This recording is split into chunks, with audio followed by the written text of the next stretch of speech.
지난주 숙제 기억나시는 분? 지난주 숙제 뭐였어요? 네? 숙제 뭐였어요? 숙제가 뭔지 모르면 숙제를 안 한 거 아니야? 다운이 씨. 네. 숙제 뭐였어요? 지난주 없었어요? 네. 지난주 숙제 뭐였어요? 지난주 안 나왔다고요?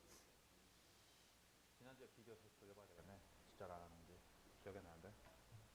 케니, 지난주 있었지? 지난주 숙제 뭐였어? 어? 기억이 안 나? 나는 기억이 나는데. 지난주에 Harbor City하고 Unincorporated Area of LA가 어느 jurisdiction의 렌트 컨트롤을 받는지 알아보라고 했죠. 기억나요? 뭐 안 들었으면 어쩔 수 없고. 자, Harbor City부터 얘기해 봅시다. Harbor City는 LA City 아니면 LA County 아니면 California State 이 세 개 중에 어느 관할 구역에 있는 렌트 컨트롤을 받을까요? 케니. 응? 세 개 중에 하나 찍지 말고. 왜? 왜 카운티야?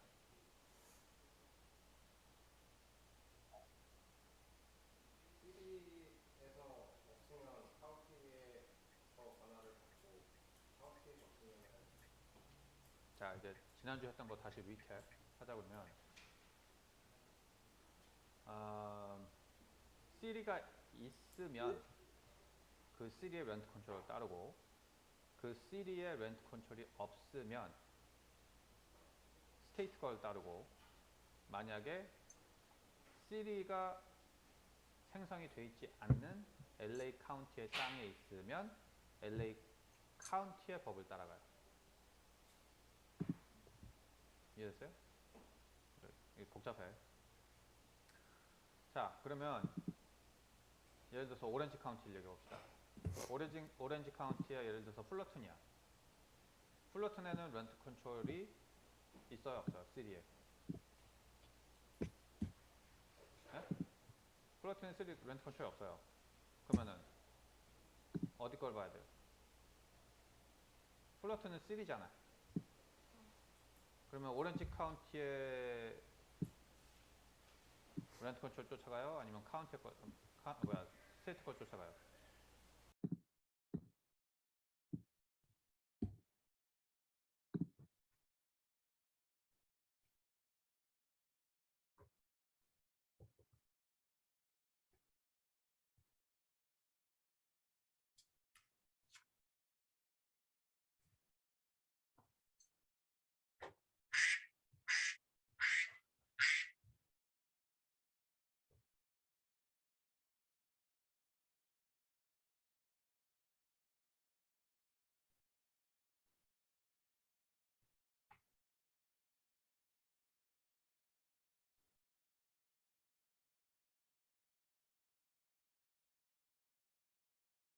든지 렌트 컨트롤이 없어요. 오렌지 카운티는. 그러니까 답이 쉬워. 무조건 스테이트 걸 쫓아가면 돼. 샌브라운이나 리버사이드 똑같아요. 다 렌트 컨트롤이 없어. 근데 LA 카운티에 오게 되면 이제 LA 카운티도 렌트 컨트롤이 있고 LA 시리에도 렌트 컨트롤이 있단 말이지. 그러면 LA 시리가 또 되게 광범위하게 넓어요. 예를 들어서 롱비치. 롱비치는 시리예요? 아니면은 시리가 없어요?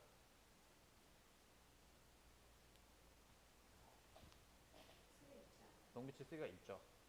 근데 롱비치에 렌트 컨트롤이 있으면 롱비치 걸 따라가는 거지. 그 다음에 예를 들어서 칼슨. 칼슨은 시리예요? 시리예요. 그러니까 칼슨 내에 렌트 컨트롤이 있으면 칼슨 걸 쫓아가는데 칼슨에 렌트 컨트롤이 없어. 근데 LA 카운티에는 렌트 컨트롤이 있어. 그리고 스테이트에도 렌트 컨트롤이 있어. 그러면 어느 걸 쫓아가요?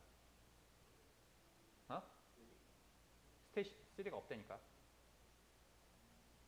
시리의 렌트 컨트롤이 없어.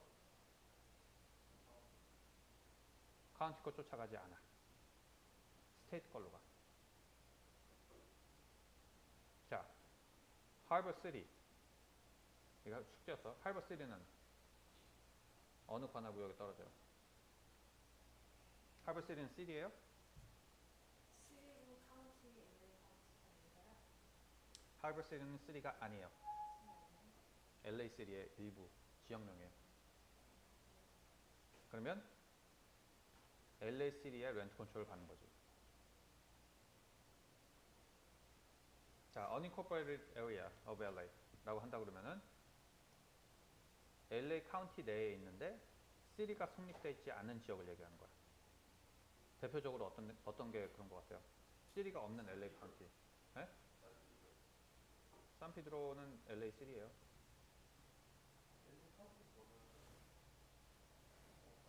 그거는 unincorporated area. 산페드로에도 unincorporated area가 있어요. 근데 산페드로 그러면 대부분이 LA 시티야. 왜 unincorporated area of LA가 생기는지 알아요? 시티들이 봤을 때 돈이 안 될 것 같기 때문에. 그러니까 시티가 사람이 많은 데를 잡을 거 아니야. 예를 들어서 뭐 마운틴 하이. 거기 사람이 살겠어? 안 살지. 뭐 사람이 살긴 살지. 뭐 라이우드 같은 데 가면 사람이 사니까. 근데 거기에 시티가 성립을 해가지고 야 이거 우리 땅이야 라고 얘기하기에는 너무 돈이 안 되는 거야. 사람들이 없어가지고. 그러니까 산 쪽으로는 시티가 대부분 없어요. 그럼 어떻게 돼? 카운티는 있잖아. 카운티 내에는 그 산이 있는데 시티는 없는 거지. 그럼 어떻게 돼? 그게 unincorporated area가 되는 거예요. 근데 웃기게도 이 LA 한복판에도 unincorporated area가 있어요. 그런 부분들이 파켓들이 있어. 근데 그런 것들은 이제 카운티가 정해놓은 렌트 컨트롤을 쫓아가요. 근데 LA 카운티는 LA 시티하고 똑같은 렌트 컨트롤을 적용해. 그래서 예전에는 이런 일이 있었어요. 사우스 LA 가면은 그런 파켓들이 있어. 그래가지고 길을 건너가면은 LA 시티야. 근데 오른쪽은 LA 카운티인 거야. 그래가지고 LA 카운티에 사는 사람들이 자기네도 렌트 컨트롤이 있는 줄 알고 막 주인들한테 버팅겨. 근데 알고 보니까 LA 카운티인 거야. 이쪽 건너편 집은 LA 시티고. 근데 주소는 둘 다 LA로 써. 그러니까 일반인들이 이렇게 잘 모르면은 시티인지 카운티인지 잘 모르고 이렇게 진행하는 경우가 생긴다라는 거예요. 자, 오늘 NHD 관련된 거 뭐 이건? System, property ID. We'll take care of that later. Yeah. 자, we have John from NHD. Well, should be like 10 minutes. 10 minutes? Yeah, she's went to the restroom. Okay. So 그러면은 10분만 더 얘기해도 되겠구나. 오케이. 자, 이 렌트 컨트롤에 대해서 잘 알고 있어야지 그 아파트를 파는 데 도움이 돼요. 저기 Stop moving.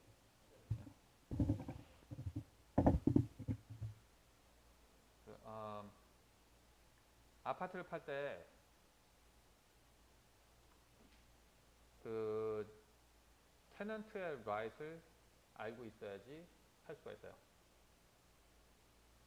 You know what I mean? 무슨 말인지 알아? 테넌트가 얼만큼 쉽게 내보낼 수 있는지, 내보낼 수 없는지 이런 것들을 이해하지 못하게 되면 그 아파트를 어떻게 하면 밸류를 올릴 수 있는지, 올릴 수 없는지 이런 것에 대해서 알 수가 없다고. 예를 들어서 LA 시티에서 아파트들이 싸게 팔리는 이유들이 있죠. 그 이유는 렌트가 낮기 때문에 그래요. 렌트가 낮은 거를 올려야 되는데 렌트 낮은 거를 올릴 수 있는 방법이 없는 거야. 올릴 수 있는 방법이 뭐가 있어요? 아파트의 값어치를 올릴 수 있는 방법이 뭐가 있어? 렌트 산 페널티를 내보내고 그렇죠. 고치어서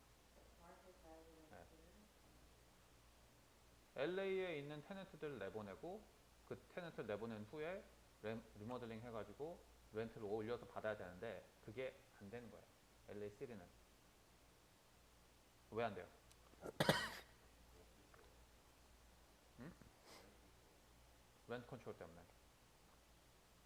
그래서 78년 이후에 지은 아파트들은 LA에서 렌트 컨트롤이 없어요.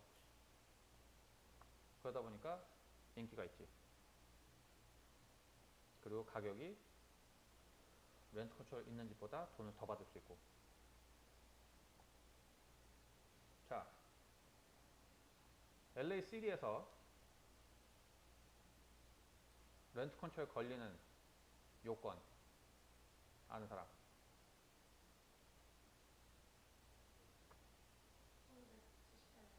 1978년 이전에 지어야 되고 그게 요소 하나예요. 또 멀티 유닛이어야 된다는 거예요. 다세대 주택이어야 돼요. 이 두 가지가 다 맞아야 돼. 그리고 LA 시티 내에 있어야 돼.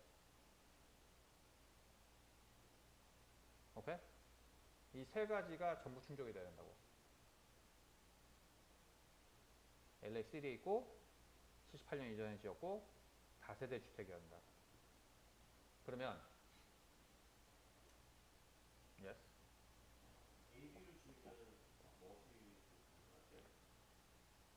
지금 내가 그 얘기 하려고 하는데 ADU를 지었어. 단독주택인데 그라지를 컨버트 해가지고 ADU를 지었어요. 그러면 렌트 컨트롤에 들어가요? 어? 안 들어가? 다세대잖아.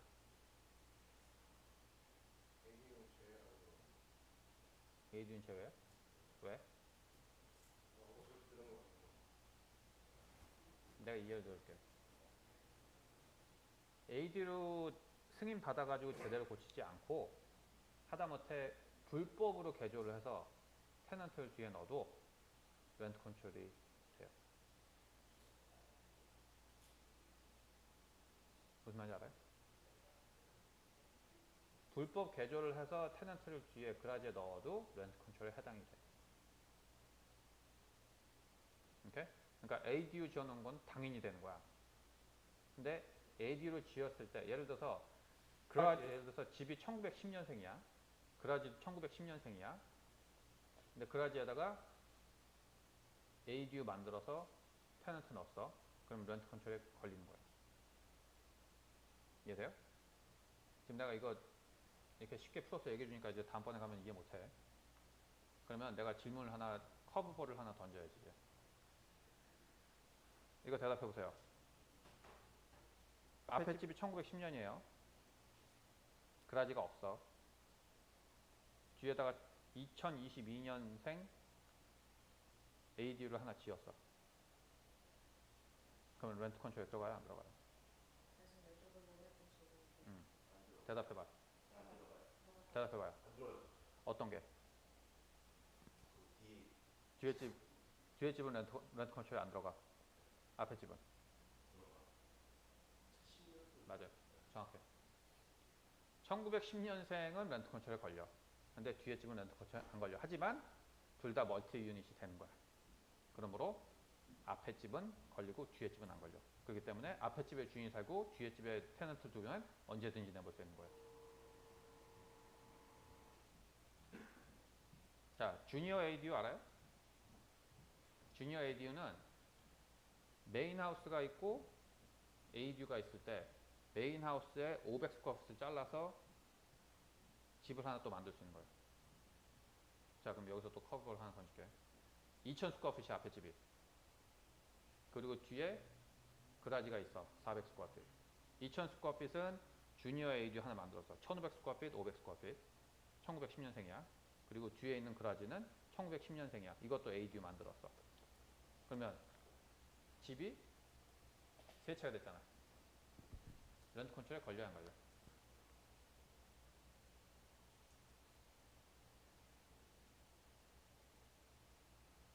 세 집 다 렌트 컨트롤에 걸려요? 아니면 한 집만 걸려? 아니면 다 안 걸려?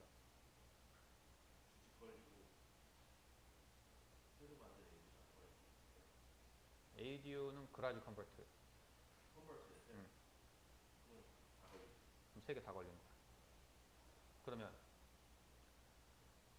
앞에 2000 스퀘어핏 주니어 ADU 만들었어. 1910년생이야. 뒤에 1910년생 그라지가 있는데 400 스퀘어핏이어서 이거를 800 스퀘어핏으로 증축을 했어. ADU에 걸려, 아니 뭐야, 이 ADU가 렌트 컨트롤에 걸려야 안 걸려? 걸려 안 걸려요? 이해됐어요? 네. 다 1910년인데 그라지만 500 스퀘어핏 증축을 했어. 렌트 컨트롤 걸려 안 걸려요?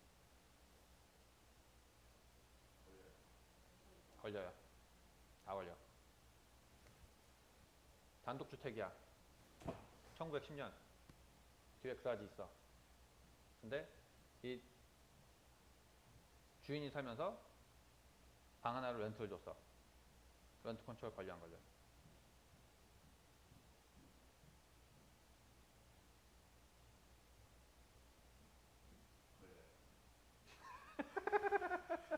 걸려 안 걸려?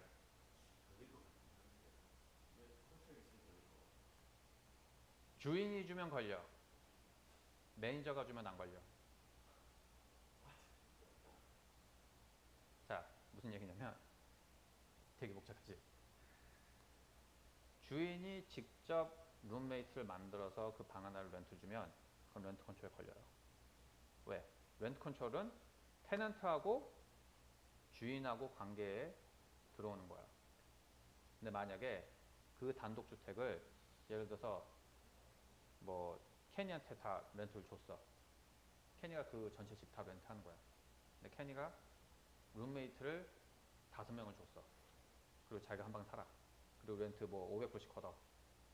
그리고 지는 공짜로 살아. 그럼 어떻게 돼? 케니하고 주인하고만 문제가 있는 거지. 테넌트하고 서브테넌트하고는 렌트 컨트롤이 생성이 안 돼요. 이해돼요? 렌트 컨트롤은 테넌트하고 랜드로드 사이만 끼는 거야. 테넌트하고 서브테넌트 끼는 게 아니라.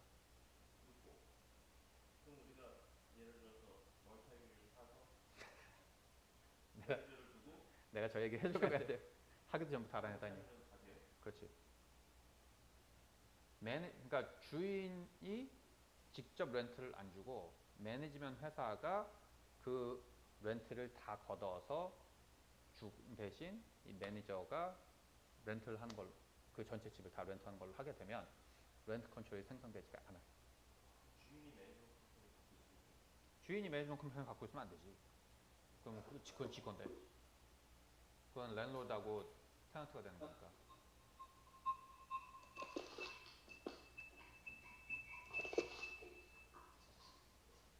뭐고? 네? 그러니까 렌트 컨트롤을 피하는 방법이 그거예요. 테넌트하고 서브테넌트의 관계는 하우징이 들어오질 않아. 그리고 이빅션도 그냥 할 수 있어. 그리고 나가라고 하면 나가야 돼. 서브테넌트는 프로텍션이 없기 때문에. 끝내주죠? 마스터 리스를 한 경우에 그렇지. 마스터 리스를 하게 되면 렌트 컨트롤이 생성되지 않는다. 네. 근데 지금 테넌트라는 얘기 나오길래 질문 하나 더 드시면 그 멀티유닛을 그 오늘상 테넌트 내주는 방법도 하나의 놓치는 거를 할 거니까 너희들 나가달라고 할 수 있는 방법이 있잖아요. 네. 그거 조금 자세하게 오케이. 그 테넌트를 내보낼 수 있는 방법은 우선 at fault라는 게 있고 no fault가 있어요. at fault라는 얘기는 테넌트가 잘못을 해서 내보내는 경우야. 뭐 예를 들어서 뭐 마리화나를 팔았다든지 아니면은 계약서 내에 뭐 펫을 키우면 안 되는데 펫을 키웠다든지 뭐 이런 그 위반 사항이 있을 때 내보내는 거를 at fault라고 하는데 이 at fault의 경우에는 그냥 노티스 주면 내보내면 돼요. 근데 예를 들어서 근데 그 문제를 시정을 하게 되면 못 내보내지. 예를 들어서 뭐 개 큰 거를 키우는 거야. 근데 그걸 보고 계약 위반이다. 개 내보내라. 라고 노티스 줬는데 내보냈어. 그럼 못 내보내. 너 여기서 말이 하나 팔지. 팔지 마 그러면서 노티스 줬어. 근데 안 팔아. 돈 못 내고. 그러니까 에퍼트는 상당히 고치기가 쉬워요. 근데 노퍼트가 이제 대부분 어렵지. 렌트 잘 내고 있어. 따박따박 1일 늦지도 않고 잘 내. 그러면 어떻게 해야 돼? 내보낼 수 있는 방법은 많지가 않아요. 하나는 cash for keys 해가지고 야 제발 나가줄래? 그러면서 얼마 주면 나갈래? 부르는 게 값이에요.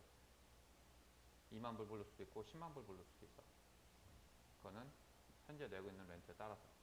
자, 두 번째는 그 집에 리모델을 크게 할 경우 그 사람들 내보낼 수가 있어요. 근데 그건 하우징이 오케이를 해줘야 돼.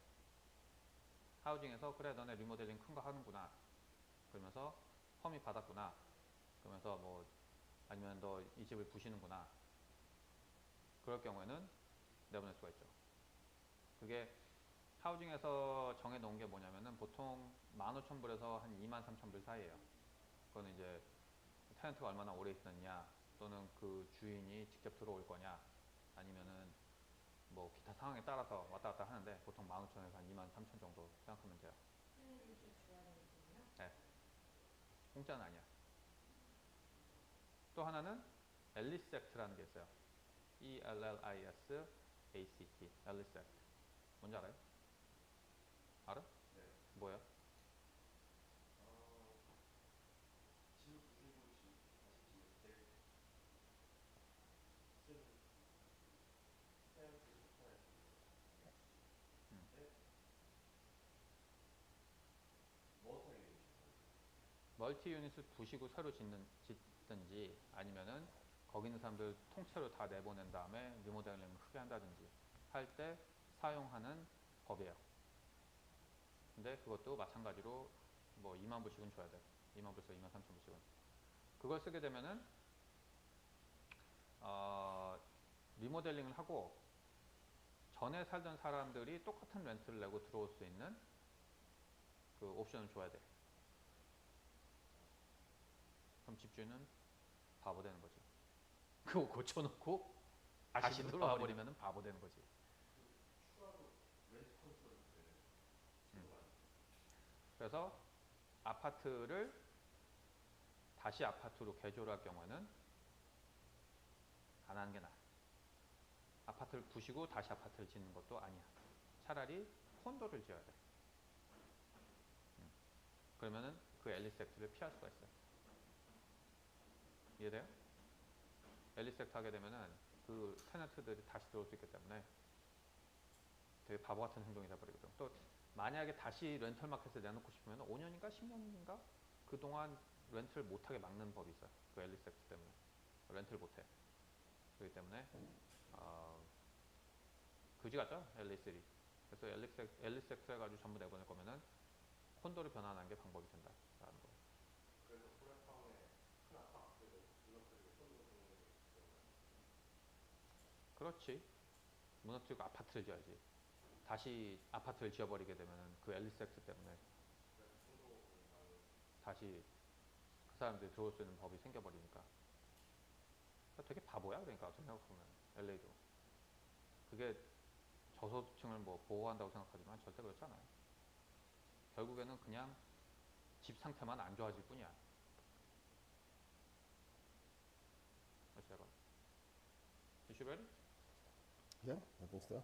You should be. Yeah. 자, 오늘은 저기 NHD라고 해서 Natural Hazards of Disclosure라고 해서 그 집을 사고 팔 때 항상 필요한 하나죠. 이거에 대해서 오늘 알아보도록 할 거고요. 또 다음 주가 마지막이에요. 저는 다음 주 마지막으로 한국어 클래스를 하고 8월 초부터는 영어로 강의를 하려고 합니다. 다음 주에 마지막 한국 클래스 그리고 8월부터 영어로 진행합니다. I have John.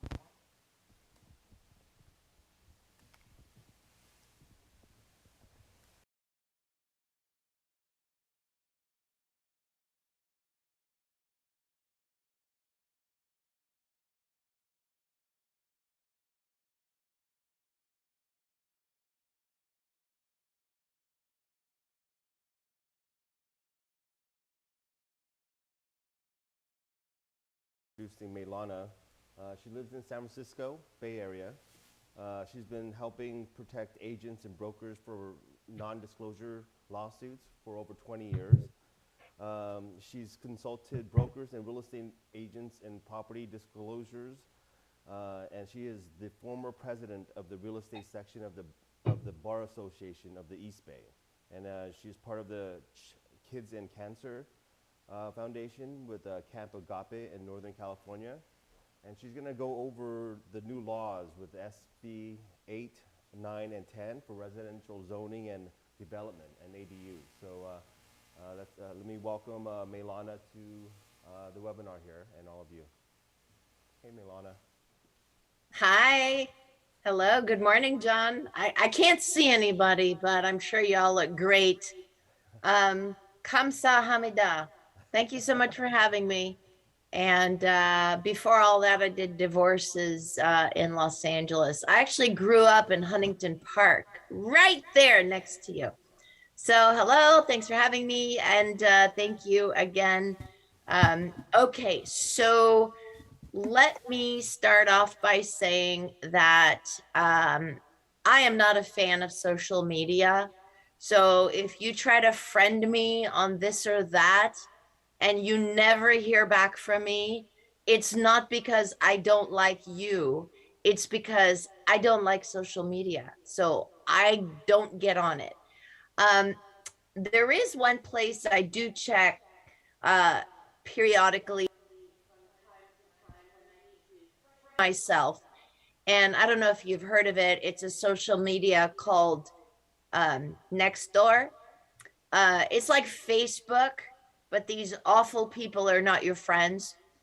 So I want to share with you a conversation that I found on my Nextdoor.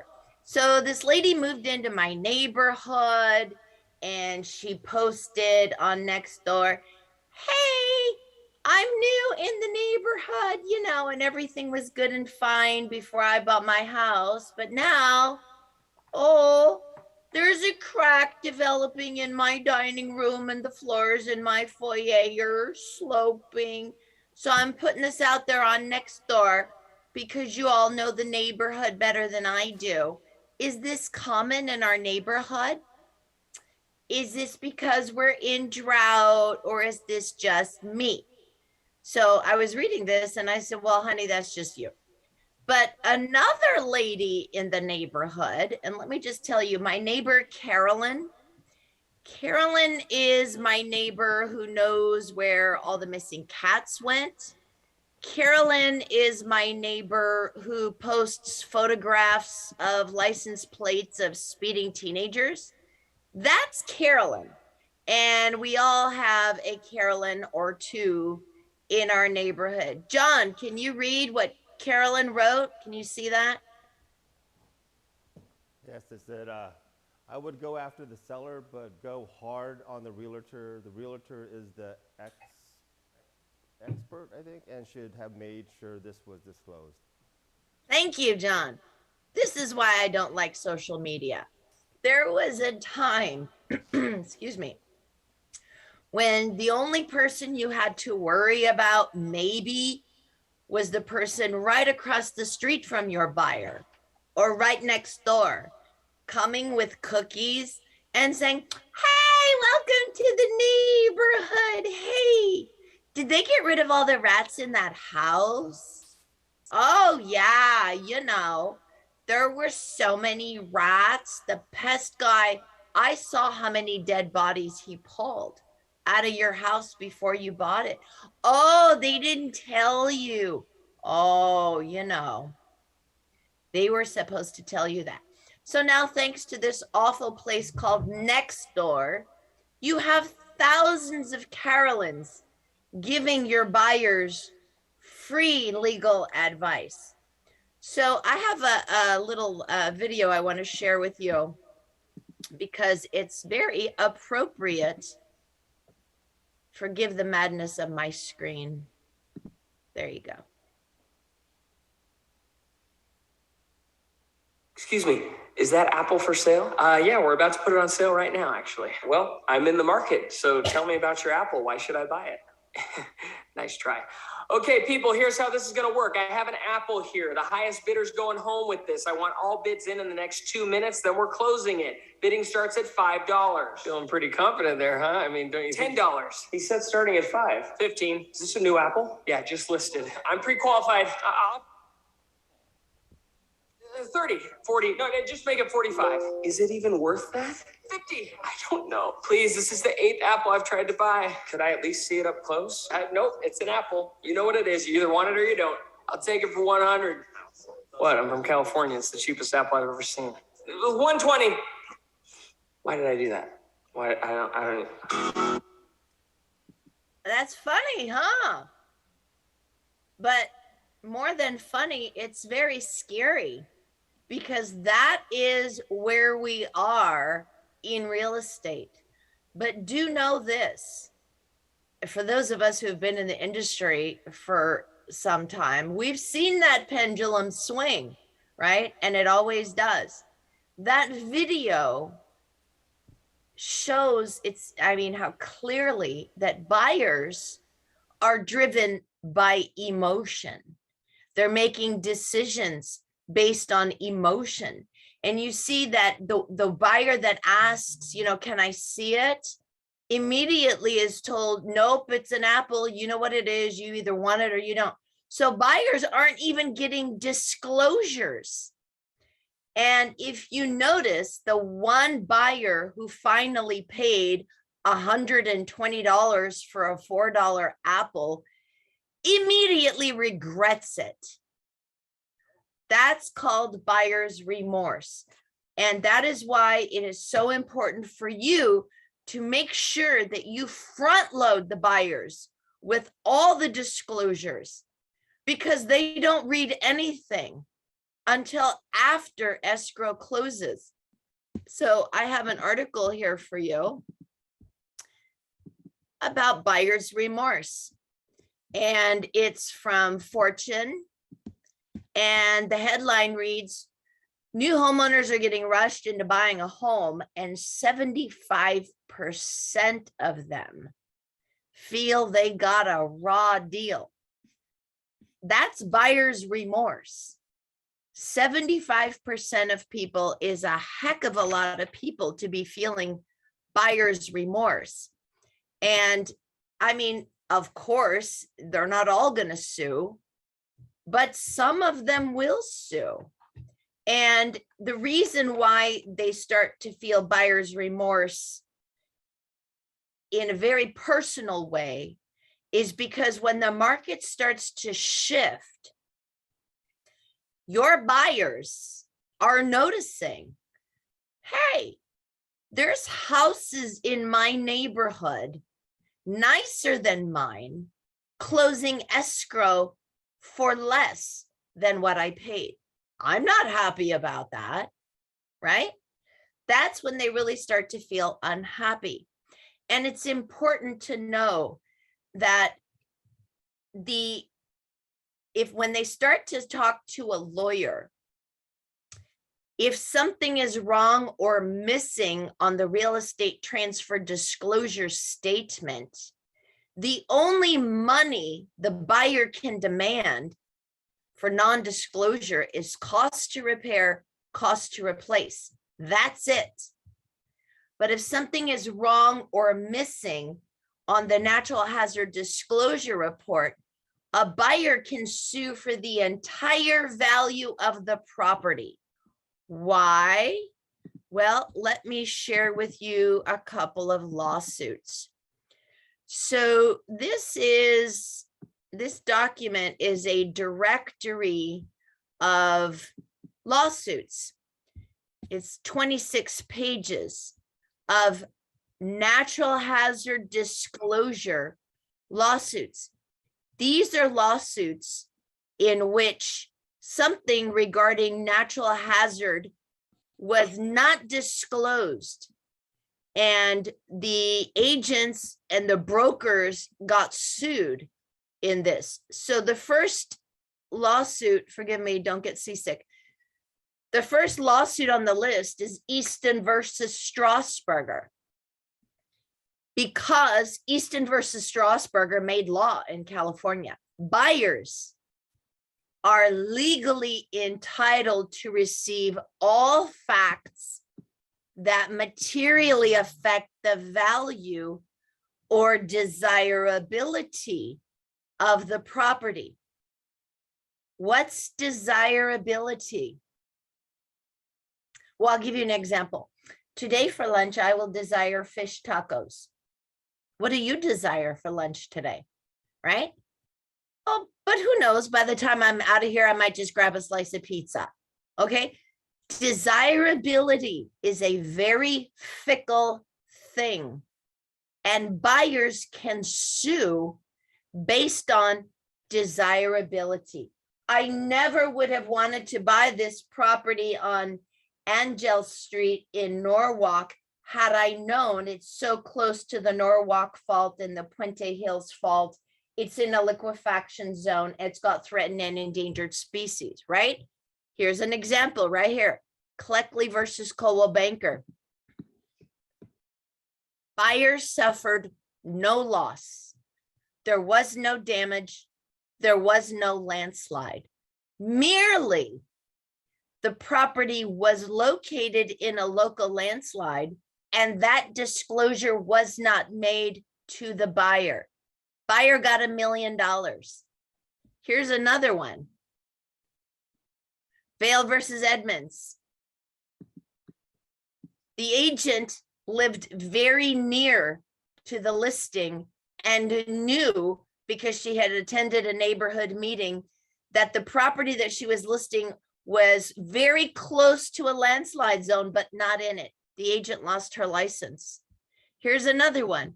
Michael Mortar versus Thunderbird Realty. Same scenario. There was no damage. Merely the property was in a potential for landslide, and that was not disclosed to the buyer. So that is an example of desirability, and which buyers can sue based on, I never would have wanted to buy this property. So I was sharing with you while we were looking at the lawsuits, this particular property on Angel Street. And I don't know if I'm saying it wrong. It looks like Angel with a double L. So maybe it's Angel, or maybe it's Angel. But anyway, forgive me if I'm saying it wrong. So this property is close to two faults, the Norwalk Fault, the Puente Hills Fault. It's in a liquefaction zone, according to the California Geological Survey. It's in high susceptibility for wind erosion. It's got the threatened bank swallow, which is a bird, and Coulter's gold fields. Don't be smoking that kind of grass. But anyway, the point I'm trying to make is a buyer can say, you know, I never would have desired to buy this property. I never would have desired to pay $1,050,000. And by the way, it just closed escrow in February, March, April, May, June, July, 5 months ago. I sure hope they had a property ID report. Anyway, so a buyer can say, I never would have desired to buy this property had I known this. That's why you need to make sure that you front load the disclosures. Make sure that you provide the disclosures that you would want to receive if you were the purchaser. Because just like that video, the buyers, they're not going to read anything until after escrow closes, until after there's an earthquake, after there's a fire, after there's a flood. They're going to go back and look at all their papers and say, did they tell me about this? Because Carolyn will let them know. Didn't you know? Oh yeah, the Puente Hills Fault runs right through this street. They didn't tell you? Oh, they were supposed to tell you that. So it's more important that you disclose that up front, whether they read it or not. You make sure you disclose it. So the reason why this is so important is because when a buyer becomes unhappy and buyer starts talking to an attorney,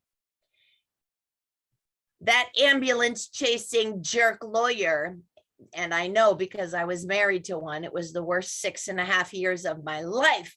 So what they do is they tell your buyer this: your leaky roof doesn't justify my attorney fees.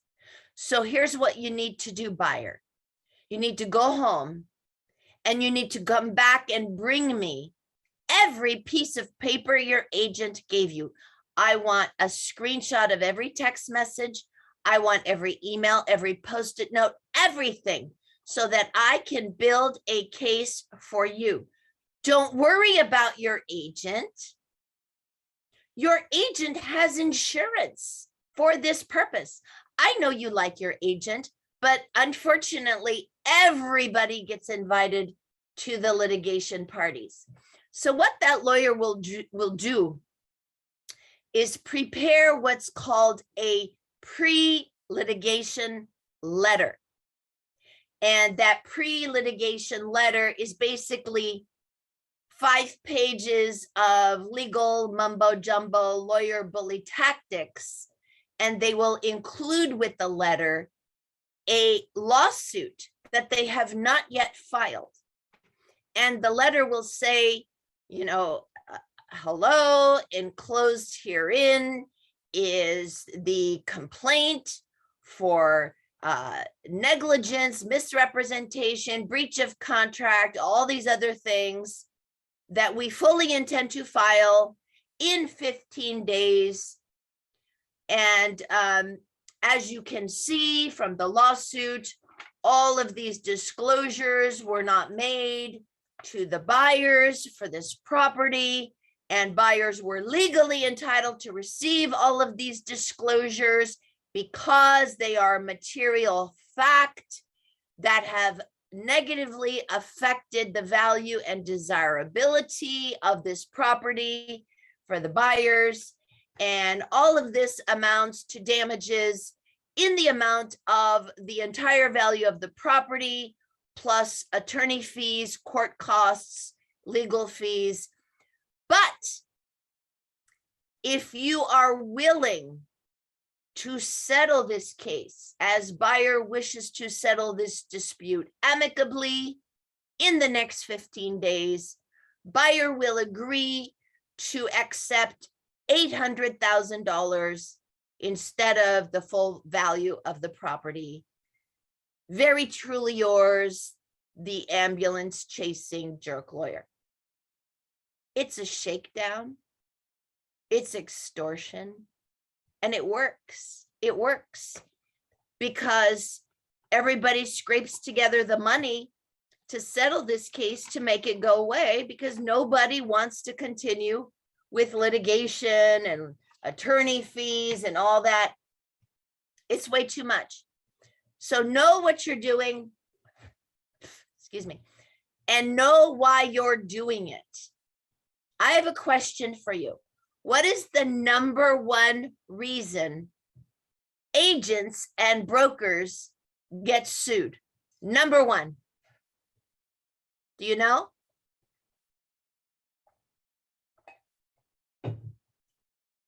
It's non-disclosure. That's the number one reason agents and brokers get sued. So let me ask you this question. Why would you ever allow an incomplete natural hazard disclosure report into your transaction, knowing that the number one reason agents and brokers get sued is non-disclosure? Don't do that. Protect yourself. You need to make sure that you give in the disclosures what you would want to receive if you were the purchaser. I do want to share with you that there are many natural hazard disclosure companies that will hide that they do not provide complete disclosures in their reports, but they do it very cryptically so that you don't know what they're saying. I'll show you. Here's an example. This is a natural hazard disclosure report, And this company says, quote, a search for a specific LOMA, and that stands for letter of map amendment, or LOMER, and that stands for letter of map revision, is outside the scope of this report. And if you want that information, you need to contact FEMA. Have you ever tried calling FEMA? Yeah, that's the other 4-letter F word, right? So I could talk 4 hours on that sentence alone. They're telling you that they will not provide complete disclosure. And if you want complete disclosure, you need to do it yourself. And that relieves them of liability of providing complete disclosure.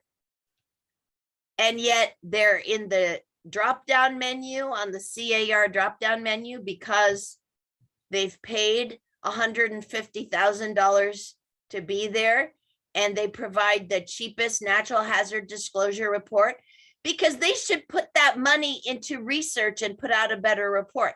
But I'm not going to tell them how to run their business, but there you go.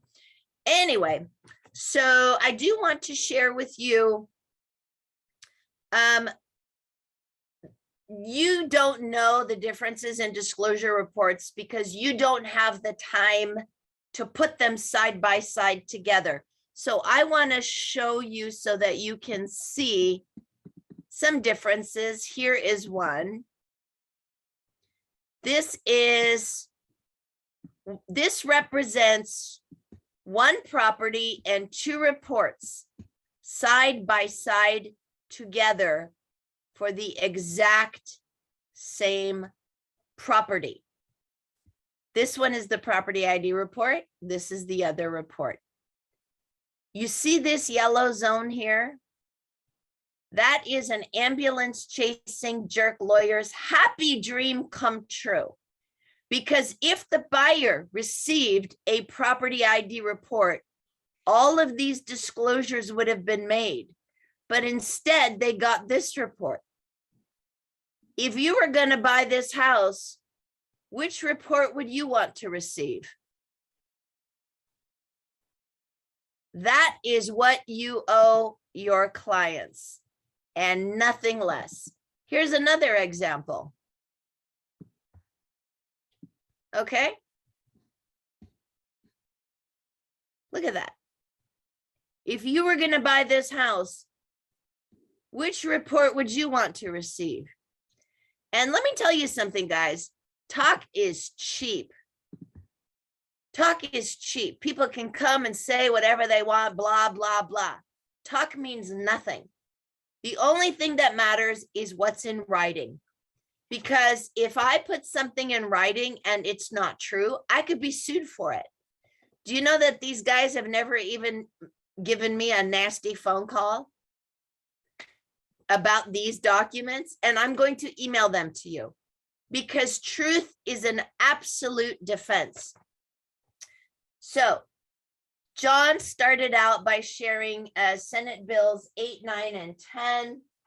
And I do want to share with you, but before we do that, just because fire, nobody understands it. Can we just talk about how bad the fire zone is? I mean, that law is written so horribly. It's like the emperor's new clothes. Nobody understands it, but nobody wants to say they don't understand it. It's a horribly written law. And I'll be honest with you, when I look at that CAR form, I want to vomit. It's awful. So I do want to share with you what Property ID has done to make your life easier with regard to this horribly written law. So here is okay, so Senate Bill 63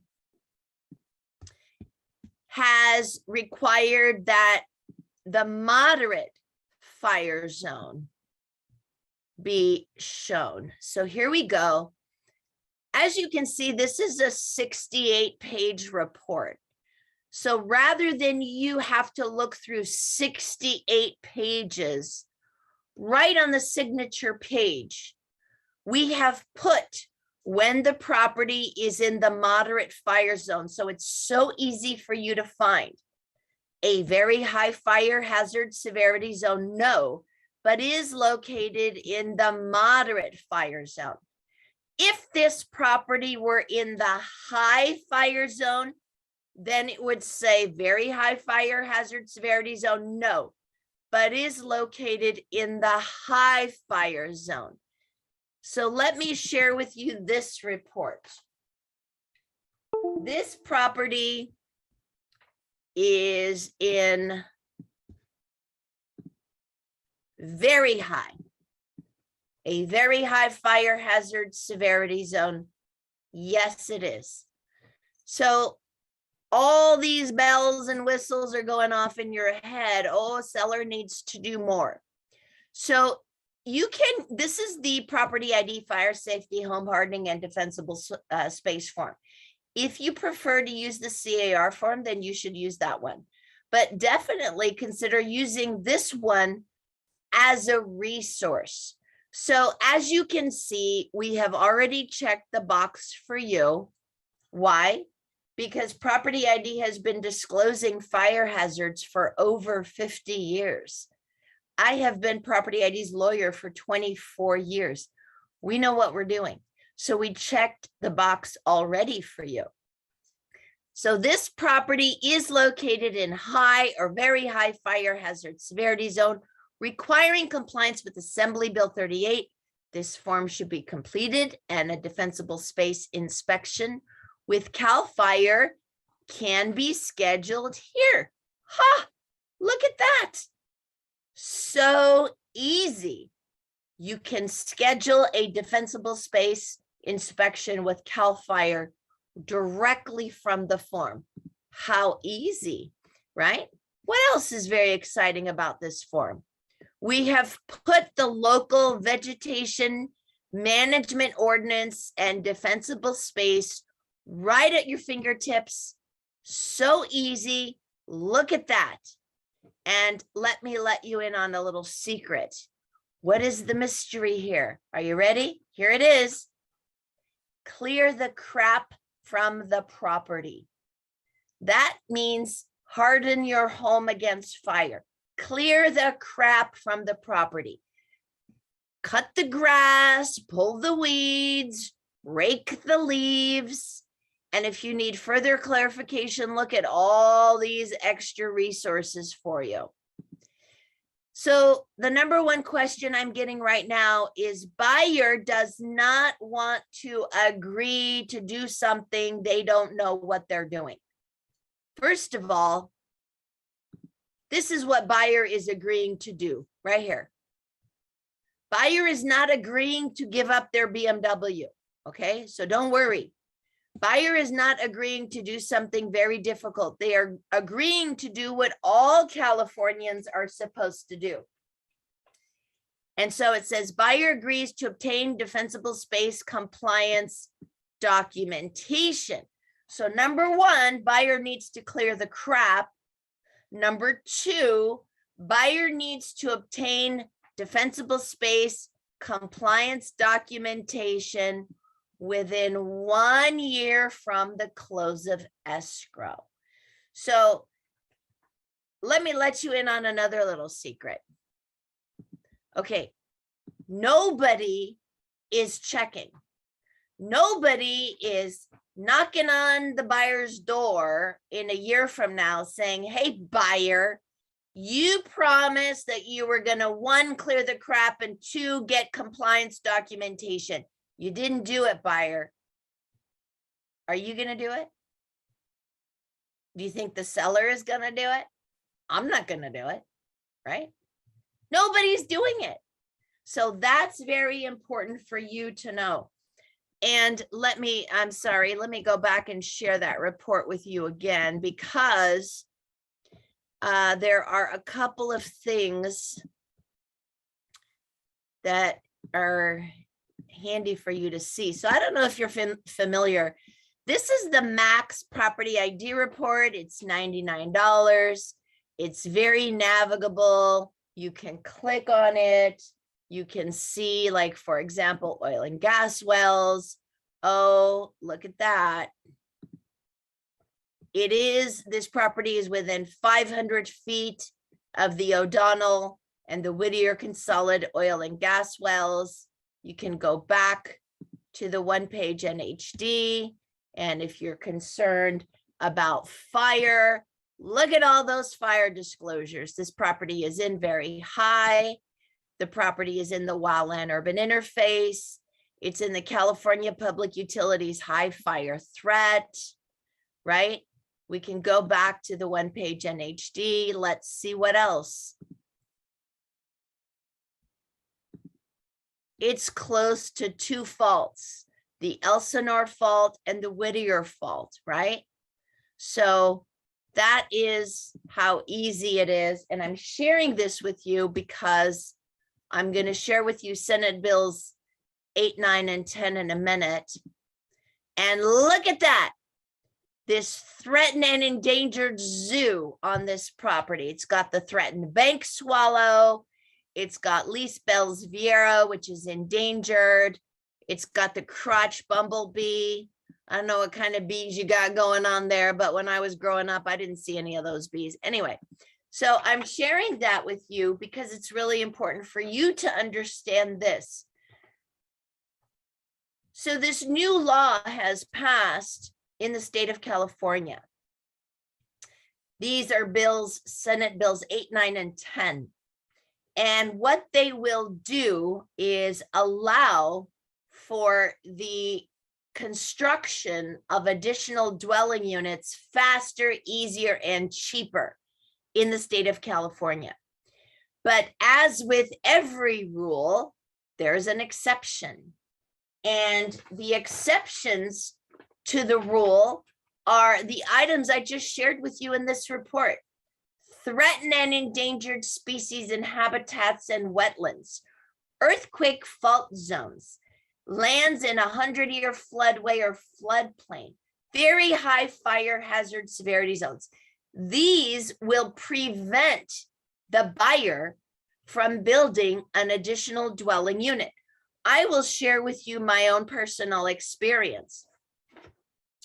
So when my father-in-law became very sick, I asked my mother-in-law to come and live with me and my husband and our children. She said, no, my mother-in-law lived with me. It was the worst 45 years of my life. I won't do that to you or me. And I said, all right, what about if we build a little additional dwelling unit in the back for you to live in?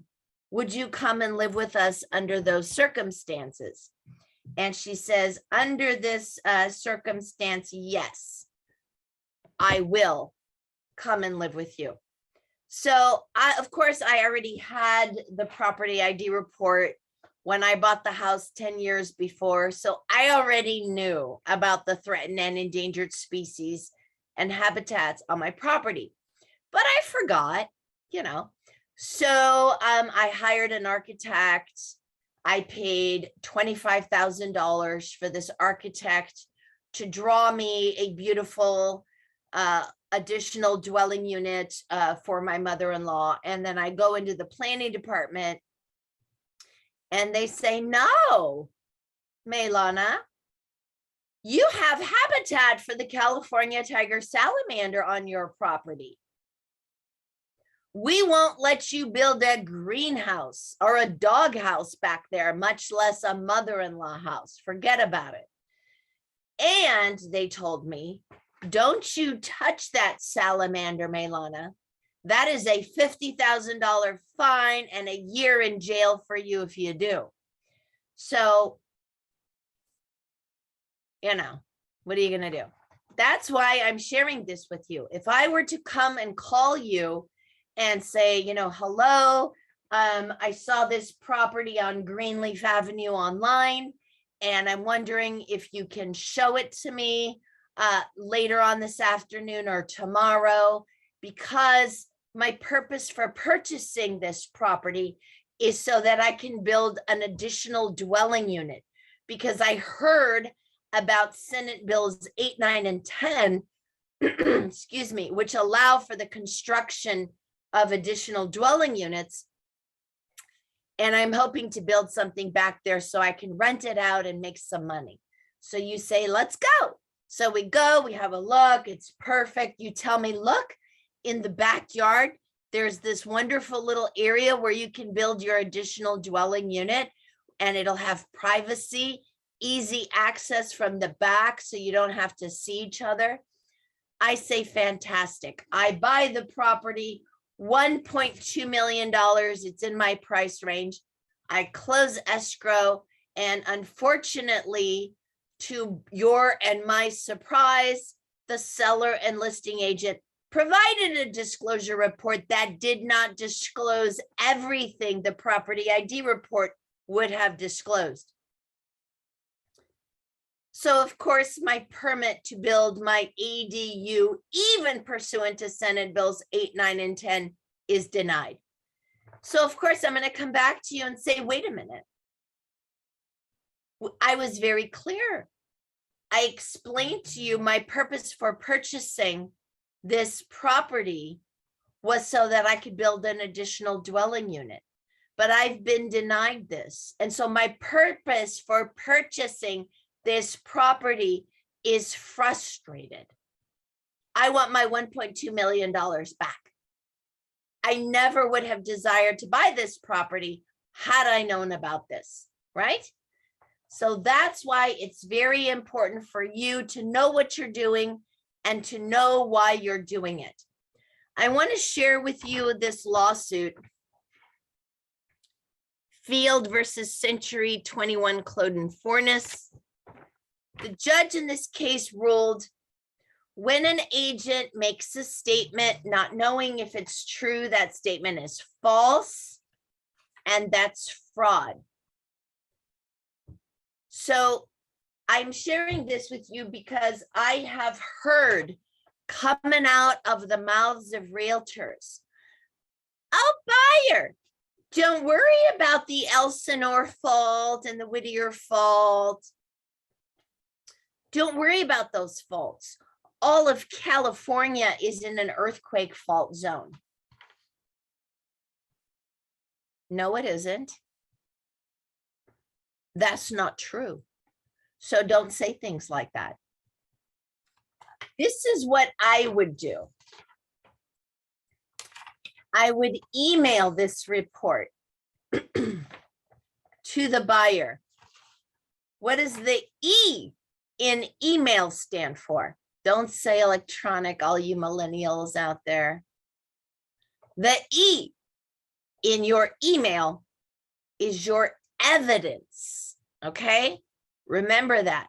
And when you write an email, you should write it for the recipient's lawyer to read. So I would email this with these words that I will email to you. Just make sure you give John your email address and I'll email this information to you. Hello, my wonderful buyer. Attached is the property ID, natural hazard disclosure report. Please read it very carefully, buyer. If you have any questions about anything in this report, please call Property ID. They prepared this report for you. They are the most qualified to explain it. Review it carefully, buyer. That email is evidence of your fiduciary duty. That email is evidence of your intent to provide complete disclosure.